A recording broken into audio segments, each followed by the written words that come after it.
హైదరాబాద్ లో తాగునీటి వృధాపై జలమండలి సీరియస్ అయింది. బంజారాహిల్స్ లో వ్యక్తికి 10,000 ఫైన్ విధించింది.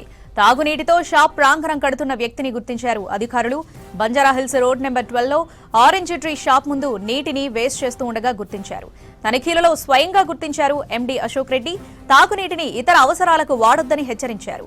నిబంధనలు అతిక్రమిస్తే కఠిన చర్యలు తప్పవని హెచ్చరించింది జలమండలి.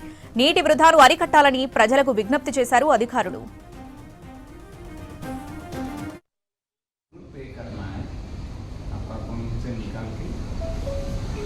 जरूर करना ये मंत्र కాదు ఇన్స్టెంట్గా కట్టి రిసిప్ట్ పెట్టాలి మనం. నో నో నో ఇన్స్టెంట్గా పెట్టాలి.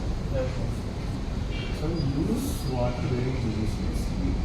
अभी उनको दीजिए 10,000 पेनाल्टी आपके ऊपर होता है. अभी तो जरूर है. హైదరాబాద్ లో తాగునీటి వృధాపై జలమండలి సీరియస్ అయింది. బంజారాహిల్స్ లో ఓ వ్యక్తికి 10,000 ఫైన్ విధించింది. తాగునీటితో షాప్ ప్రాంగణం కడుతున్న వ్యక్తిని గుర్తించారు అధికారులు. బంజారాహిల్స్ రోడ్ నెంబర్ 12 లో ఆరెంజ్ ట్రీ షాప్ ముందు నీటిని వేస్ట్ చేస్తూ ఉండగా గుర్తించారు. తనిఖీలలో స్వయంగా గుర్తించారు ఎండీ అశోక్ రెడ్డి. తాగునీటిని ఇతర అవసరాలకు వాడొద్దని హెచ్చరించారు. నిబంధనలు అతిక్రమిస్తే కఠిన చర్యలు తప్పవని హెచ్చరించింది జలమండలి. నీటి వృధాను అరికట్టాలని ప్రజలకు విజ్ఞప్తి చేశారు అధికారులు.